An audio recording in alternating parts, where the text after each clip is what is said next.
In the weebosphere, we sometimes like to call ourselves degenerates. It's a self-effacing reference to all of the more questionable aspects of the weeb fandom. The weird porn, the body pillows, the idea of the waifu, that of the neat. It's the shit that scares our parents, the uninitiated, the socially conservative, and the blessedly shrinking demographic that is the fuck anime type. And it's all mostly harmless. My personal distaste for waifuism, for instance, is less moral and more philosophical. For all their faults, anime, the greater weebosphere, and their rising preeminence in the last decade have, I think, been a net positive. I see less of a stigma among my peers, not just towards anime, but towards being who you are and liking what you like. When I was in high school, you could either be a crypto weeb or you could be a pariah. Now, I have fights with my coworkers about Jujutsu Kaisen and whether it's good or not. We all know who we are, and we're all quite a bit more cool with who we are. Sure, we'll call ourselves degenerate, but it's an inside joke, a shrugging of our shoulders at all the ostracization that we used to face and are now mostly free of. Guilty as charged, Trevor. Enjoy the next episode of Friday Night Lights. I'll be watching a show about magical girls getting eaten by fucked up Donna Hertzfeld cartoons. But then I hear about shit like Rito of Healer, the fucking Marjorie Taylor Greene of weebdom, our own Morgan Wallen. A show where the fantasy protagonist goes around sexually assaulting women into joining him on his revenge quest to sexually assault his enemies. A flimsy, in-universe justification exists so that this series can pretend to be anything other than free candy for rape fetishists and actual rapists and sex pests. But I'm not stupid, and I resent that my intelligence is being insulted. Before we begin in earnest, before I lay out a case, I want to be crystal fucking clear. Redo of Healer sucks. If you like Redo of Healer, then, from the bottom of my heart, go fuck yourself. Clutch these pearls, you fucking degenerate piece of shit. The weeb fandom would be better off with you dead. On to the show.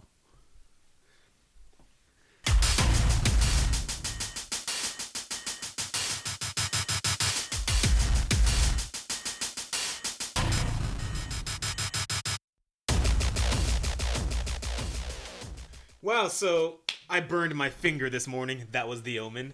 That was my advanced punishment for picking this one out of the fucking magic hat. This is your fault and I blame you, by the way. I didn't even fucking hear about this show. I could have gone my entire life not hearing about this show. It's weird to know that just sort of picking a TV show because I saw Flame War about it will just count as one of the sort of top 3 moral transgressions of my 2020s. You know, it's kind of wild. It's kind of wild. At least you didn't rape anyone. I don't know. Maybe I transitionally put money in the pocket of one of the show's fucking writers, in which case I am an accomplice to some kind of inevitable fucking sex crime. Oh, yeah, content warning, by the way.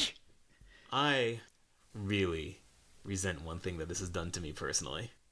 You see, I come from the Edge Farm. Mm-hmm. I do the fucking 2 a.m. sets in the New York Comedy Club where some fucking Jim Jeffries impersonator comes out and says, "Now don't it suck you can't say what you want to say these days?" And now I have to come in here and say, yeah, I've got a content warning for your ass because this entire thing is fucking... It's like a 14-year-old Harvey Weinstein's journal. I don't know. It's hard to place it specifically in terms of metaphor, except it feels like a con where dignity is sent away. It feels like, what would you call it? Like a fucking Sword Art Online dark fic. You know, I actually told myself, for all the comparisons I'm going to draw of this bullshit, I'm going to actually avoid porn, because I was thinking about the insult pornographic, right? Porn, by and large, like, the normal porn for normal people, or the freaky porn for... Or the freaky porn for freaky people with some self-awareness. Yeah. By and large, kind of harmless fun. Maybe you get like a comedy sketch pegged to the front of it. Sure. People don't talk like people in porn, which is really amusing to me.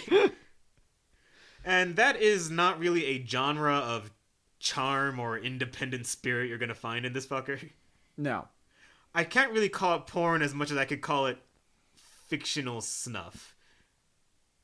It's torture porn. I mean, for starters. it is torture porn, but it's not even like there's not even a early Saw kitsch kind of thing to it. No, there's absolutely no fucking kitsch. It has the same exact aesthetic that every fucking isekai has had up to now. Oh, well, this is fucking wild too, because this manages to be an isekai without this dude having been killed and reborn or transported into this world. Yeah, it basically, in some kind of xenomorph-like evolution, has taken everything that pulls you out of isekai and sucks about like all the game mechanicization and all the stock tropes you're asked to accept as borderline ironic, etc. Those are just there anyway. Those are just there anyway. But it doesn't even import the appeal, like the theoretical marketing tagline, the horrible exploitative thing, whatever. But still, the theoretical appeal of this isekai fucking nonsense is just like some kind of escape from ex blase reality. Oh, so no, this is absolutely doing that, except it's doing it for rape fetishists and rapists and sex pests, right? Because those are not just an unfortunate minority. No. They're a demographic now. They're a market. There are enough of these people in the weeb fandom, both here and in Japan, that they felt like they could make a whole bunch of money by adapting this novel. There are enough of these people, both here and back in Japan, that they felt that they could make a whole bunch of money making this anime. Which leads to the very uncomfortable conclusion that we share our fandom with a whole fucking lot of these people. It's not like we didn't know that, but it's becoming pretty impossible to ignore now, which is why, by the way, I compared this show to Marjorie Taylor Greene.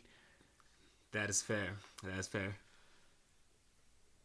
A certain species of mutant will say that it's just sort of going for the shock entry, get your attention, then they're going to show you the real depths that are beneath this show.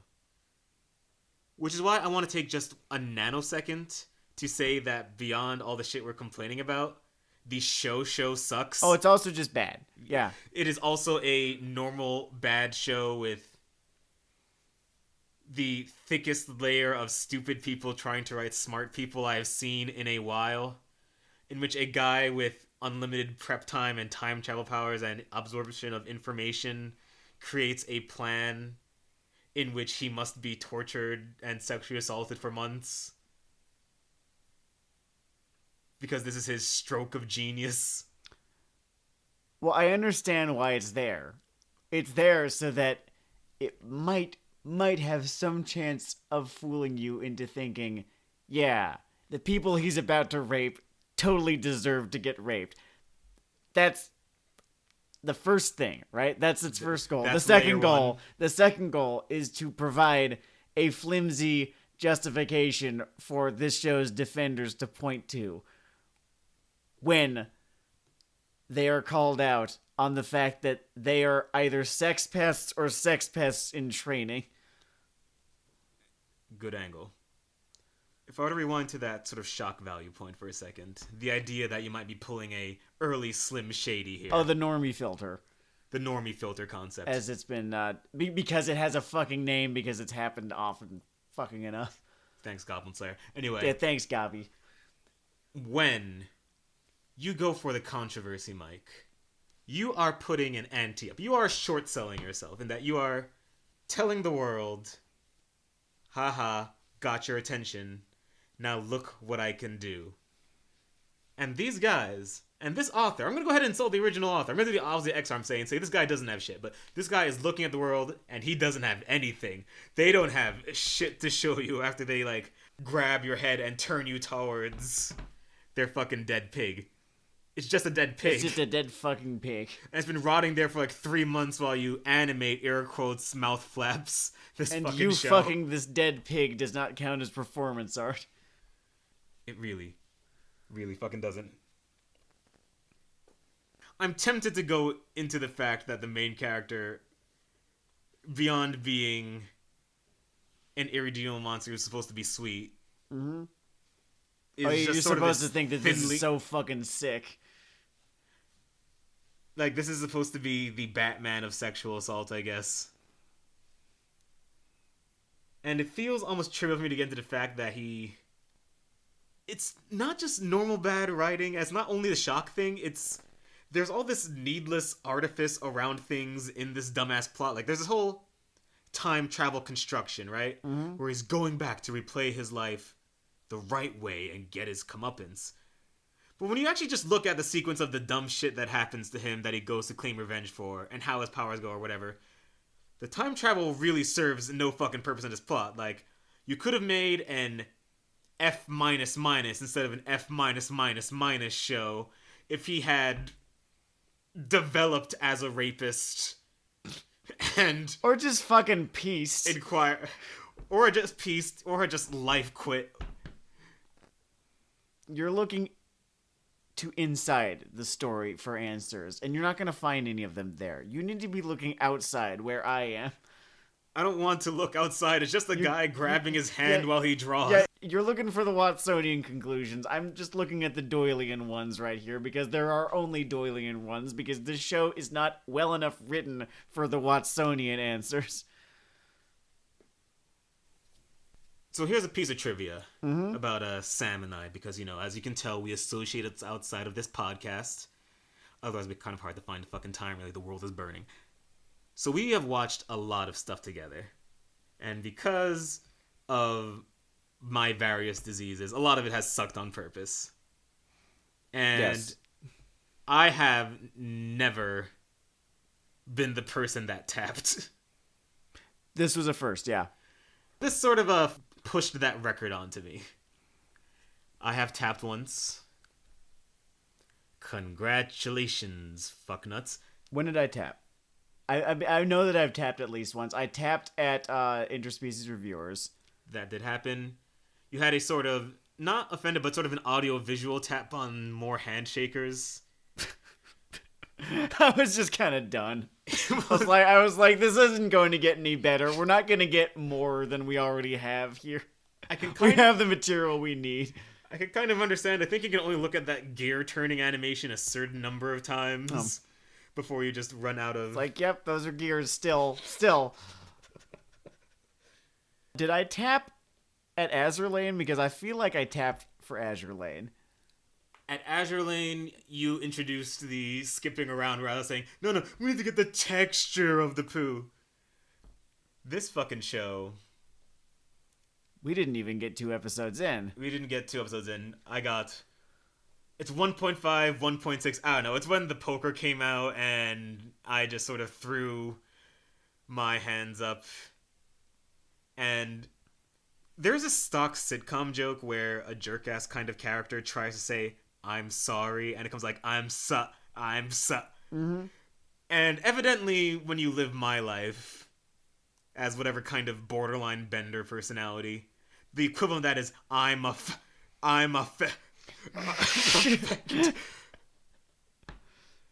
So that was an experience. That was a fucking experience. I don't want to dignify this show by continuing to talk about it. Yeah, sure. Eat my ass redo of Healer. Is this the worst show we've watched? Yeah, okay, so here's the actual topic of this episode is we're going to argue over what the worst thing we've ever watched is. I still think it's Interspecies Reviewers. Interspecies Reviewers is a strong contender. This is a new fucking challenger. This is like fucking, like Lars Sullivan just got called up and is just going to be a monster for, however many weeks. He just got released. He did just get released. Man, I bet Lars Sullivan would love this show if he wasn't too busy crying to watch anime. Now, Interspecies Reviewer is an interesting contender. Definitely low effort. Definitely harshly transgressive. Mm-hmm.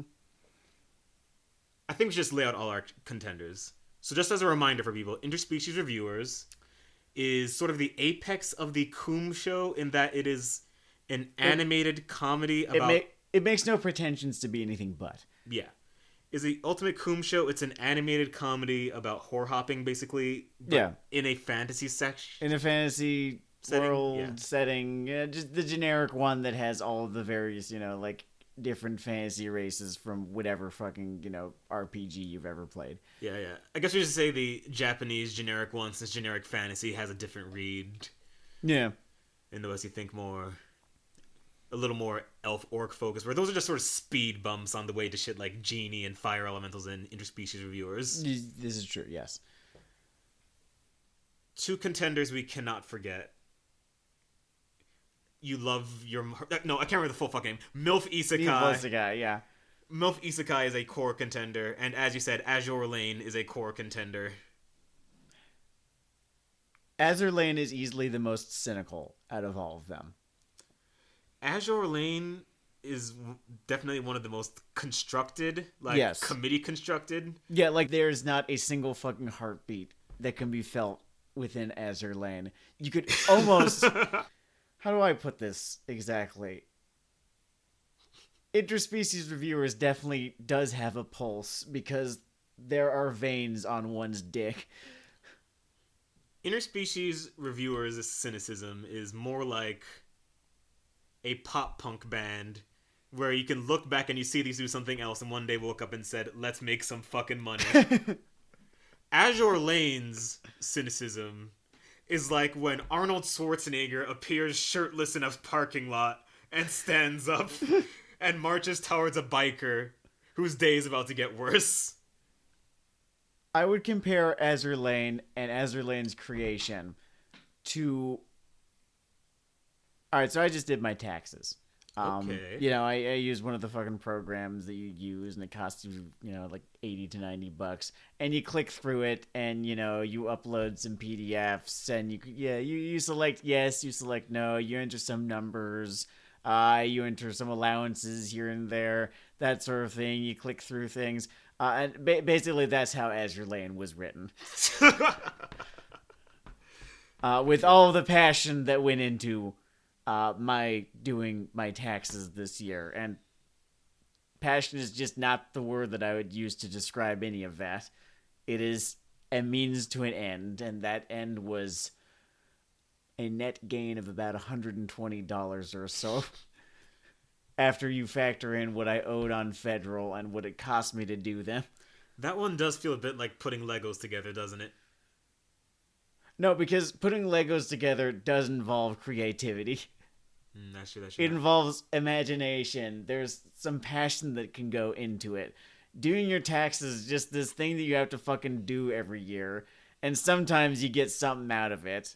Every time something like Azure Lane comes out, I kind of wonder if that just is the founding force behind some artisanal masterpiece that only 3 people love. And it's just a fucking generation-defining classic for them. It's weird to think about budgets sometimes. Other entries. Handshakers, quintessentially. Did I bring up MILF Isekai? You brought up MILF Isekai, yeah. Because that is a strong one. That thing had a Matanza on Lucha Underground reign. What I was the most surprised by is just how boring MILF Isekai was. Outside all of the fucking, memes that show up on, whichever subreddit, right? Yeah. Or all the scenes that become memes on whichever fucking subreddit. Everything in between that, 90% of the show is just fucking boring dialogue. Its badness defies even the structure of the hate watch. Yes. It's not a good hate watch. Not the way that fucking X-Arms was. I was calling it X-Arms throughout the entire previous episode. That's not what it's actually called. It's X-Arm. I don't want to call it the worst thing that we've ever watched for this show. I can't put X-Arm in my final running. Because it's ultimately like the song Friday, which is some idiot trying to do something they're not capable of doing yet. It's fucking Little Brother from Homestar Runner. I can make it on my own. It is Simple Jack. You mentioned fucking Tropic Thunder earlier. Dude, I want to take a bunch of key animators from X-Arm and give them a scholarship to a fucking top animation college. What kind of accelerationist bullshit are you on? No, I want to see them come out with training and ideas, and I want to see what happens if they just try again. And it will probably still just be more like the Hindenburg now. I guess what I'm saying is I'm not too invested in the forward momentum of civilization itself for the next 3 days or so, because we just marched through our new intercontinental fucking champion here. Seraph I'm still of the End is like an honorable mention. honorable mention. It's honestly nowhere even close to the worst thing that we've watched. It's like dumb and stupid and bad. There's nothing Seraph of the End gets wrong that Handshakers doesn't vomit on. Yeah. I think we need to start pitting this bracket against each other. Princess Connect Redive. I literally forgot it. It's like I got neuralized, like Will Smith is staring at me, and I said, "How'd you get in my home, Mr. Smith?" So I wasn't joking, by the way. To anyone who, remembers that episode, I wasn't joking. I did actually dissociate while I was watching that show. It was that bad. It was that boring. It was that fucking nothing of a show. I didn't pain dissociate. It was more like, if you're into stoner rock or sludge metal, and you can just imagine one of those really dreamy tracks while you're staring at the ceiling, and the album art is some kind of constellation drawn like a fucking high detailed tarot card or some shit, and you're flitting through the void. Then someone does a high-pitched kia during a battle scene and you're ripped back down to earth. But that is the astral kind of trip I went back down to this. Alright. We talked about Big Order on the show, didn't we? We did talk about Big Order. There's too much joy. Too much. There's too much. See, that's why I'd argue that Seraph of the End does not deserve to be in the running for this, because Seraph of the End was so fucking funny. Big Order. It was just so impossibly incompetent. Big Order crammed so much of an overstuffed plot into so little space that it was like fucking Xavier Renegade Angel all over again. It felt that way sometimes, yeah. Like, my order is your order, in which that is the bunny that is pregnant now inside of your mind. What the fuck are you talking about? I think we should pick champions. Okay. One champion each, and we'll put them against each other. And then they will face the contender. Here's what I've narrowed it down to. I've narrowed it down to Interspecies Reviewers, Azure Lane, and we forgot to mention it, Aramanga Sensei. Ah, the old gods. But Aramanga Sensei... No, you know what? Bullshit. No. Aramanga Sensei is not actually that bad. I mean, it's bad, right? No, it's bad. Yeah, but we're like... It's really fucking bad. We're at like the end of a Hellraiser movie. We've already seen shit. What do I have to fear from Aramanga Sensei? Aramanga Sensei is like the first season villain. Yeah. And we're in season 6 at this point, and shit's just been getting, they've been up in the ante, right? It's the fucking dude who did Prometheus. Prometheus, he was on Lost. He was the one, not sure. He was the one who was talking about how, when you've got Hollywood movies, you have to do sequels where the stakes are larger and larger each time, right? So, Interspecies Reviewers was the first movie where the stakes were, we need to save the city, right? Mm-hmm. We're not, did I say Interspecies Reviewers? I meant, Aramanga Sensei. We're now at, like, movie fucking 5 right now, where, we're trying to reverse the Thanos snap. That is how large the stakes are now. Aramanga Sensei was, like, the first movie where Chris Tucker has to just try to actually fist fight someone at the end. And that's his big drama moment. Over here, in, like, redo of Healerland, is when he's dangling off the fucking Eiffel Tower while ninjas throw shit at him. And you just don't know how you got here. Somehow I've seen all 3 of those movies multiple times. I don't know how. I don't know how it happened. Jackie Chan... I think it's just because I like kung fu shit, yeah. Jackie Chan's career is blessed by being both an excellent kung fu guy and a winner of the comfort I'm gonna put something on because it's on category. His shit is extremely easy to watch, yes. Yeah. Like, all of it. Like, Yeah. from Drunken Master all the way on down to Rush Hour to, you know... Like an idiosyncratic Trader Joe's potato chip. They have good potato chips. But yeah, Aromanga Sensei has lost some of its power, so... My god. It's just so much more, like, pedestrian level bad. This happened fast, too. This happened fast. Aromanga Sensei was, I want to say, 2016. It's only been 5 years since Aromanga Sensei. And this fucking nuclear arms race of horrible, noxious shit for Coomers and rapists has propagated. This is more of an American structural trope in terms of the relationship between movies and television. Mm-hmm.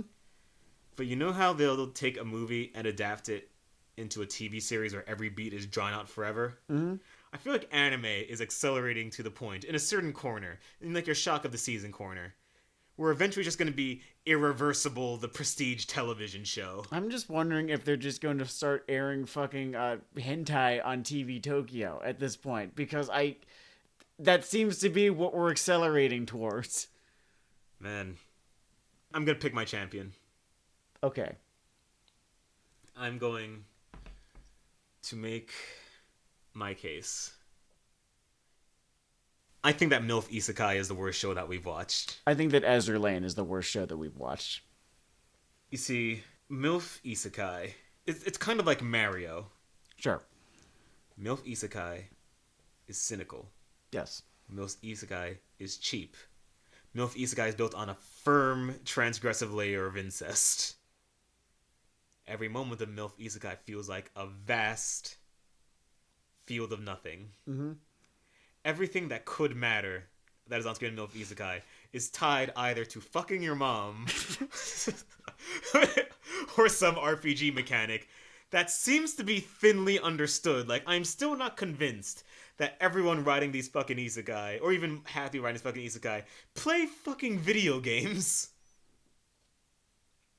I think they are very good at looking up video games on Wikipedia and finding that video game's individual Wikia page. Because I watch these things, right? Mm-hmm. I see a MILF Isekai.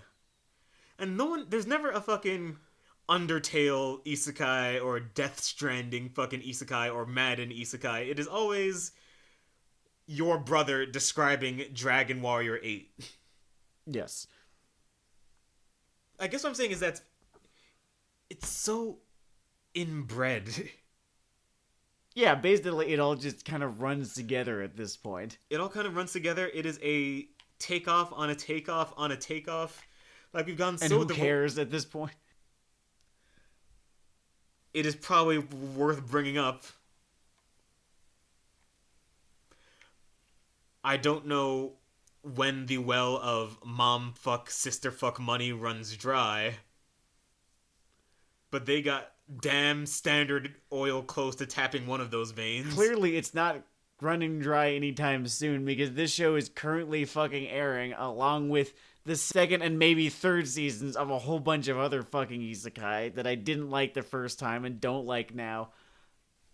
I almost wonder if it like almost crashed the fucking mom incest market. Like, it would have just been stepsisters and stepbrothers left alone in the incest market from that point on. In complete fairness, I'm pretty sure she is his stepmother in MILF Isekai. I fucking hate that. Just so that, like, they could... If you're gonna fucking do it, then fucking do it. Don't be a fucking pussy about it. Don't be... That's another sin of MILF Isekai. It's a fucking pussy about it. I think I just disassociated during it the way that you describe Princess Redive Reconnect.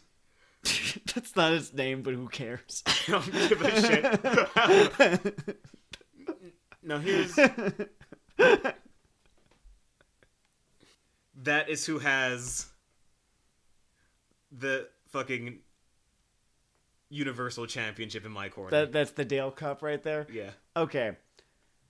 Azur Lane is so amazingly without any sort of artistry to it whatsoever. was designed by a team of people who were given a brief and told, do this.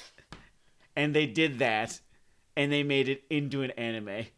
Everything about it is so fucking market tested. Everything about it is like, here's the demographic. This is the demographic. It's the people who play this game. We are going to make for them a basically just showcase of all of their favorite waifus that, you know, they can buy doujinshis of later. Azure Lane. It also features a particular battle system featuring at least a couple, more than one instance of welcome to my battle zone. I don't know how they added that to a show that's supposed to be about walking battleships, by the way. Like, those aren't two breeds of shittiness that normally collide with each other. Right, the walking battleships thing too, right? How did you make that fucking lame? It could be it could be one of those like, man, anime is weird sometimes, but I love it sort of things. No, it's just boring. It is impressive to take a concept that is that crystal meth induced and make it feel like just the breeze. See, this is kind of going back, but in a different way, to what I was saying during the Korra episodes, where I'm resentful of shit that is merely audacious, I guess. Not resentful, but I'm suspicious of shit that is merely audacious, but doesn't actually have enough of a good idea behind it to back up how audacious it is. Or what if Moe battleship girls and they fight war? And that's such a fucking first draft ass concept. Yeah, they did. No actual thought was put into any of it. They I think they just fucking manateed it together, a la that fucking episode of South Park. Yeah. Then did a market test, and then figured, okay, this will sell, and then released the mobile game, and then once the mobile game sold, they could release the anime, which does not really feature characters so much. I don't want to call these characters. It seems it's giving them too much credit.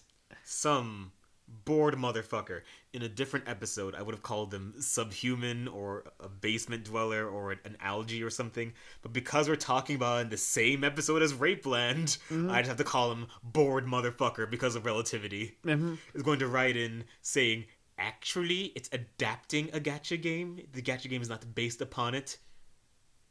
Okay, Charles, you win. And I can't call you the worst corner of the fandom because you're not a rapist. Or a wannabe rapist. Congratulations, Charles. I don't know why the size guy's named Charles. I know a weeb named Charlie once. He wasn't a rapist. I'm sorry, Charlie. Fuck. Yeah, sorry, Charlie. I'm sorry I thought I got the order right. Maybe I'm wrong. Maybe let's talk. Maybe Charles is about to fucking email this. Well, at least I'm off the fucking hook. Mr. Dale, who thinks he's so smart? Your Negro-ness will be surprised to learn. I've decided that he has to be a racist, so I feel better about calling him subhuman in the rape episode. Alright. My argument against Azure Lane is going to be based mostly off of pathos, because Azure Lane has fucking none. But it is so sterile. It is so market tested. It is so mechanical in how it plays out. Its characters are so paint by number. They're not even fucking paint by numbers. They're a list of about a half dozen traits. No, traits is too much credit.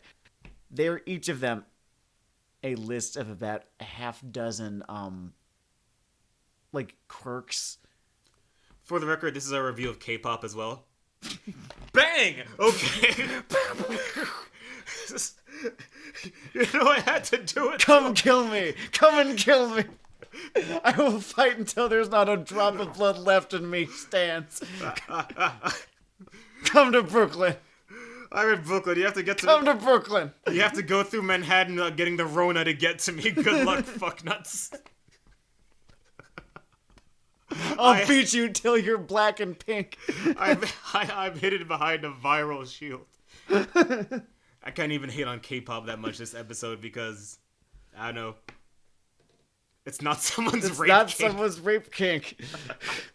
God damn it. How is the bar so fucking low? Well, we enjoy the films of Christopher Nolan. And I will always just remember silly voice Batman talking to Jim Gordon on a roof. And the police commissioner says, "Are you worried about escalation?" And Batman's all, "Nah, we're good. Bat out." And in the next film Is about escalation. it's about escalation. And the film after that next film is about the French fucking Revolution. So yes, we have an escalation issue. Alright, so I think my kind of closing argument on Azur Lane is that it is just such a puff of air of a show, of a franchise, because it is in fact a franchise. So I think I feel the way about MILF Isekai's attempts at transgression that you feel that Azur Lane's reach for like an out there kind of concept. Yeah, Azur Lane is Because not at the even end of that the day- transgressive, or it doesn't even try to be that transgressive. It's not. It's not at all. It's bread flavored bread. And that is what is most offensive to me, ultimately. MILF Isekai, I guess, annoys me because it's sort of. I keep coming back to the fucking pop punk thing. Mm-hmm. Because there is a certain way of waving your hands and saying, "Look at me," that will always just get this Sideshow Bob grumbling under his breath sound from me. So now, do we square these two off? Or do we go straight for the triple threat? I think we gotta square these two off first. While I made a sort of passionate case, I actually do think I was moved by your description of Azur Lane because it partially fell out of my rankings because I may have papered over it in my own memory. It's just such a nothing show. And the thing about Azur Lane as a nothing show is that it feels like an in-universe straw man in a socialist novel. Like, just someone who woke up cranky about the existence of capitalism and media. See, it's not like we haven't watched merch-driven shows before. Maybe it's that microtransaction-driven shows are a bridge too far for yours truly. It could very well be that. Oh, man. But fucking Mobile Suit Gundam, whichever fucking series, at least they try to fucking tell a story. Usually they succeed. I would say 3 out of 4 series, and there are, 16 of them at this point? 3 out of 4 series do tend to succeed in telling a half-decent story. Motherfucker, we don't even need to reach for the letter grade. But they don't even try to tell a story in Azur Lane. We don't need to reach for the letter grade of a fucking Gundam or any mech cash-in show. In an episode of Dumbfuck Beyblade, from the beginning of the episode to the end of the episode, I will be able to recount to you what basically happened and why. Fucking Pokemon has taken an interest in being a half-decent show. I can forgive flippancy on a topic because I'm all about flippancy. Like, Flippancy Stars World 2, that's a model for hilarity. But it just sounds like they didn't think about it. Like, they just didn't think about how this is a world war. No, I don't know that they cared. Everything has a perch, right? And we're going to get back to this when we get back to Healer at the end of this episode. Sure. Because I have a thing about perch and why I particularly hate this fucking show. The thing is, I'm thinking back, and again, I'm making another pathological argument, or an argument based in pathos. Is I'm thinking back to MILF Isekai, and I do feel like I was more miserable while I was watching MILF Isekai than I was while I was watching Azur Lane. I almost feel like I'm being a contrarian asshole by not arguing for for Interspecies Reviewers, a show that I called a hard stop on the first time we tried to watch it. Well, I know why you can't vote for Interspecies Reviewers. Because you could barely fucking watch Interspecies Reviewers. Oh, would it be in bad faith? Would this be bad faith criticism? Would it be bad faith criticism? Oh no! I didn't watch all the show! What right have I? But I do remember being more actively angry at MILF Isekai than I was at Azure Lane. And because I tend to be, not always, because I'm sometimes kind of the Ebert between our Siskel and Ebert. Oh, I'm not sure what that actually means in a disposition. Siskel was more nitpicky, where Ebert would rate the experience. Okay. Because I am in this case feeling a little bit more Ebert-y. It does count for something. The fact that I was actively just yelling at this show as I was watching it. And it brought me no pleasure. Like, usually a hate watch will bring some amount of perverse joy, right? All I could think of as I was watching MILF Isekai is just how much I hated it, how much I wanted all the characters to die. But, and here's why I think Azure Lane is worse. It's like freezing to death. The only thing I was thinking while I was watching Azure Lane is how much I didn't want to be watching Azure Lane. I didn't even... None of these characters were characters enough for me to hate them. I couldn't hate them. They weren't characters. They were character designs. Azure... And I feel like I've made this argument with other things in the past, but in no other show is it more true than with Azure Lane. I will give it ultimately to Azure Lane, A, because of the cyberpunk analogy from earlier, and B, there's this thing, it's a borderline trope. I'm not against it or for it, it's just it's just a representation they're fond of. Sure. Where to imply someone is inhuman or otherworldly in a malign way, they'll just be like a black cloud with eyes and teeth, right? Yeah. It's all over Full Metal Alchemist and shit. Yes. And Azure Lane feels like a mass of one of those things shaped like a person, like, hello, fellow anime, it says, when it is a step short from being adapted from a pachinko machine. I'm also remembering it's super fucking cowardly, too. Like, it plays it having stakes, and then after a battle where a bunch of them apparently died, they're just getting fished out of the water I can't believe afterwards because...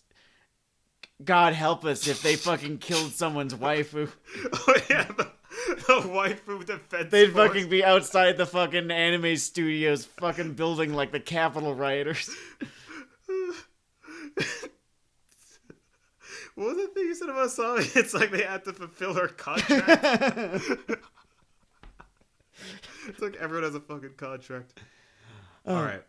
So we gotta talk about Azure Lane then. Azure Lane in relation to Rape Isekai. Rape Isekai's worse. So I'm gonna talk about Purge now. It's my attempt at seriously talking about something for once in our fucking lives, because evidently to get Denard to talk seriously about a topic, you had to make an isekai about rape. Congratulations. Okay. So I'm actually a firm believer that there is not a tone, topic, genre combination that you cannot do. The principal sinner in a piece of media, unless it's a technical problem, is always the perch. Because almost everything, there is a sort of authorial intelligence or angle. Even when something's done by committee, that's in fact why you dislike it. It's because it has been sanded down so thoroughly, you can't even feel any authorial or directorial or performance kind of yeah, there's no life to it. There's nothing to interpret about it. First is important because winding back actually to Azure Lane, right? Yeah.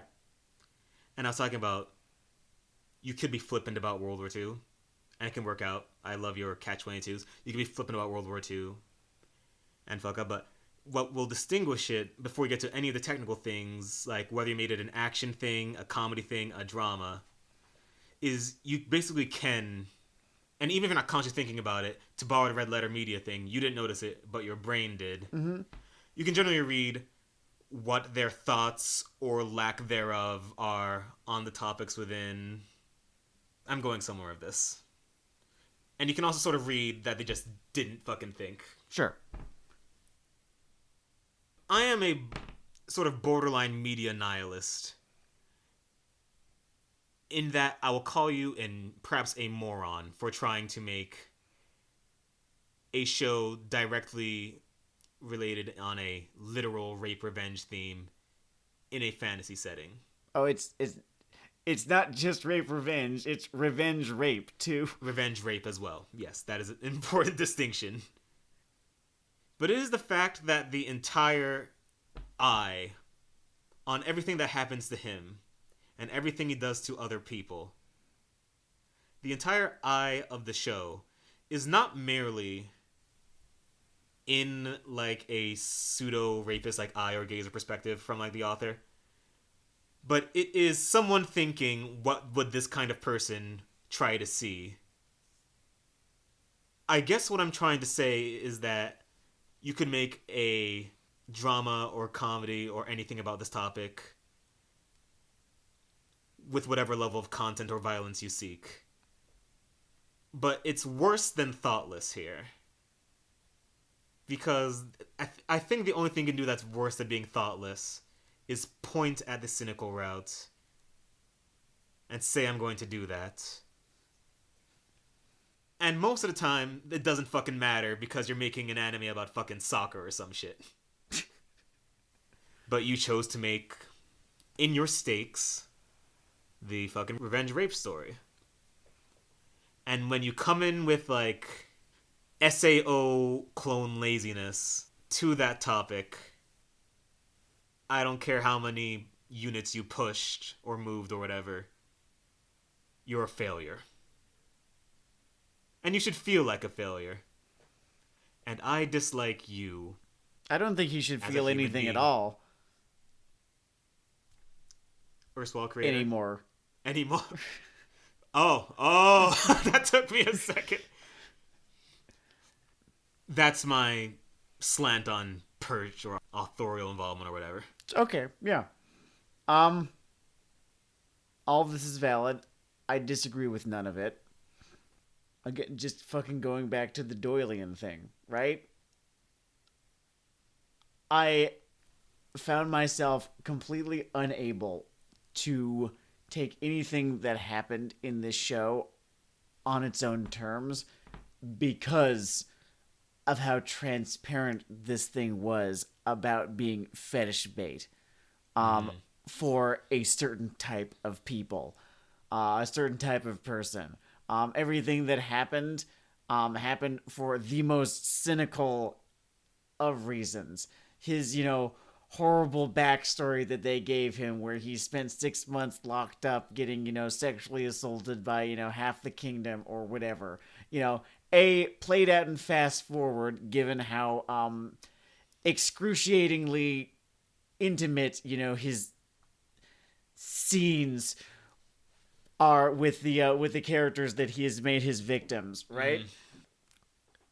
In such a way that it is just, and I'm repeating myself here, that it is just there so that this show can have literally any amount of plausible deniability.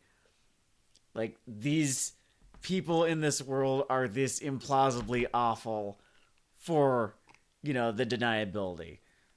For the plausible deniability. Because ultimately, this show is not about his struggle for revenge. It's not and it's like, that could be cool. Count of Monte Cristo's real fucking cool, right? And the Count himself, kind of a fuck. No matter, what fucking happened to him, he was kind of a fuck. And it was still a great story. But a lot of revenge stories are, in fact, great stories featuring people who are a complete fuck Yeah. as the protagonist, in fact. But that doesn't matter in this case because all of that is artifice. All of it is just kibbles and bits built up around the core fantasy that is at the heart of this, and that is the really only reason that this thing exists, so that you can live through this man raping women. Yeah. That is the purpose of this show right here. And everything else exists as the flimsiest of justifications for it happening. So that, you can say, oh no, there's a whole show around this. Oh no, it has a plot and characters and they have motivations and everything. No, I don't care about any of that shit because it's fake. You are insulting my intelligence by saying any of that, by saying that this show is anything more than a rape fantasy for rape fetishists and actual fucking rapists who watch this show, who are, I guess, a market now. Great. God, it's like watching a fucking 5-year-old try to pull a shell game on you. And that is why this show is actively worse, honestly, by an order of magnitude, than Azure Lane. Like, at least fucking Interspecies Reviewers was merely a Coomer fantasy. Yes. The days of innocence for Weeaboo Hell. Jesus fucking Christ. We're gonna need to do, like, fucking Your Name or Grave of the Fireflies or some shit after this. I shouldn't even feel a need to defend, like, this idea that I'm not a school marm or whatever. But what I'm trying to get at... No, like I said at the beginning of the episode, clutch these pearls. I don't give a shit. I guess... my closing point... I'm not even sure that there should be a closing point yet, because clearly we need to be having the fucking conversation about the fact that there is just this entire fucking sector of the weeb community, larger than anyone cares to admit, that this show is for, that have been waiting for a show like this for God knows how long, and are actively calling me a normie right now for saying, this is not what we fucking want from our community. We do not want these people to be a part of this community, because not only do they just make the rest of us look bad, it's just not safe for them to be in this community. I do not feel safe being in this community with these people, and no one should feel safe being in this community with these people. And yet, here they are, right? All the fucking gripers. Giving it fucking 5 stars on the streaming service we were watching this on. What was its rating? Like 4.8 out of 5 4.8, and with... Yeah, it was a lot. It was doing well. It was doing fucking numbers. It was clocking in better than Death Game. That is a conversation to be had. It's almost a hard one to have. Not because I don't know what I think about it, but because it's one of those objects that sort of stings your eyes when you stare directly at it. Yeah, no, it's so fucking unpleasant to think about, but like they've always been there. We've known. It's hard not to reflexively like bounce back on humor as a defense mechanism, or to just deflect the topic as, yes, terrible, but it doesn't represent the majority of us. Like, okay, cool. You have a larger than circuit average number of these. Yeah, it's definitely a plurality, if not a majority. And I don't know, man. If it were 49%, that's still a gigantic fucking problem right there. I mean, I try to think what I would even pitch in terms of a solution on that front. That's an area I don't have the answers. Like, I don't know. I would need some kind of fucking social engineering scheme, but that's beyond my fucking pay grade. Yeah, unfortunately, it's difficult because in the end, it is kind of difficult to ostracize these people. Almost as difficult as it would be. Yeah, probably not quite as difficult as it would be to convince them to change at all. They've no fucking incentive to do so. Like, they've already made up their minds the way that I've already made up my mind. Yeah. And like this is the exact same conversation about Trump cultists too. How do you just persist as a unit of civilization when you just know that X not only non-zero but non-sub 20 number percentile Yeah. of people have deviated from the sort of basic stable social contract there? It makes me sad. Like, it really fucking does. It makes me fucking sad that there's this really cool fucking thing out there that I love to death, even though it frustrates me sometimes, right? That I have dedicated basically around 60% of my leisure time to, right? It is, when people talk about TV shows, at work or among friends or anything like that, I'll be like, I don't know, tell me when you want to talk about anime because that's the only shit I watch, right? Yeah. I'm all in. This is just my fucking niche right here.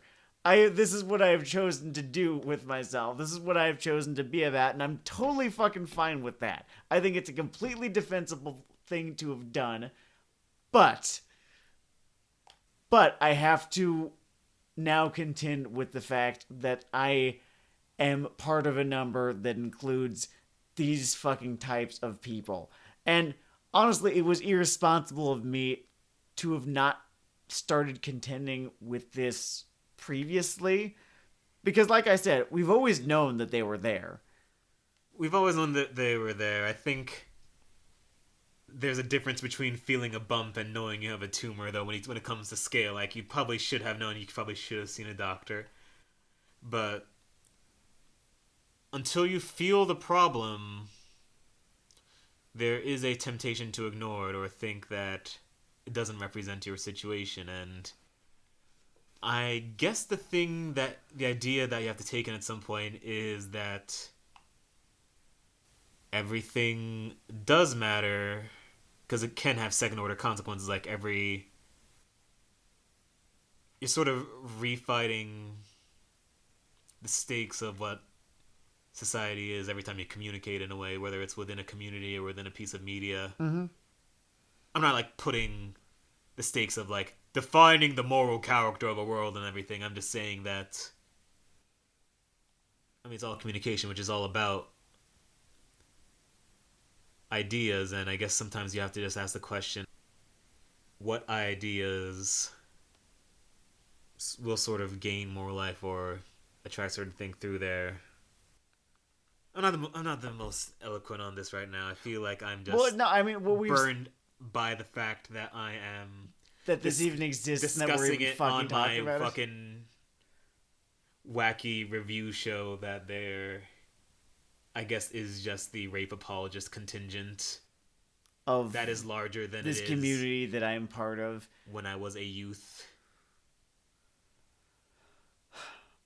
one of the lessons of the last few years has been that progress is not always this arrow that points in one direction. No, it goes backwards sometimes in real fucking big ways. We do need to approach everything with the idea that a Bronze Age collapse is fully and totally possible. It can always fucking happen. And it is actively our responsibility to make sure it doesn't. And I almost wonder if I'm being irresponsible giving this show this much of our fucking airtime.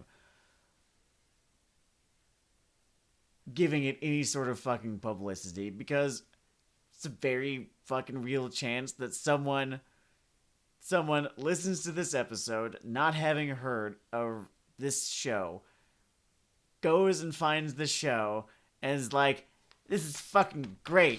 Those guys are normies. And I hope the mic picked that up. To the person thinking of yonder normie defense, I would just posit, I own an unironic katana. I am not a normie. You are in too deep in the wrong angles that should not exist within the pool, angles that don't really add anything to the medium itself or art. Or it's really frustrating that you talk about liking this thing, and I like this thing, and it frustrates me that This thing being weeb media. anime, not Yeah. yeah. It's frustrating that like out of all the ideas you could choose to like float your fucking pitch or project forward, you just choose something that has this fucking teratogenicity to it. Cause I don't know, there's always something else. And now for the kids at home, that word means Oh god. because it's just congrats, you win. It's just I don't know what that word means. It's just a type of organ, right? Like how hepatotoxicity is like the fucking liver rot. Okay, sure. It's not inspiring. It's not inspiring. The fucking hell of it is that I don't fucking have any easy answers for you or anyone on this right now, right?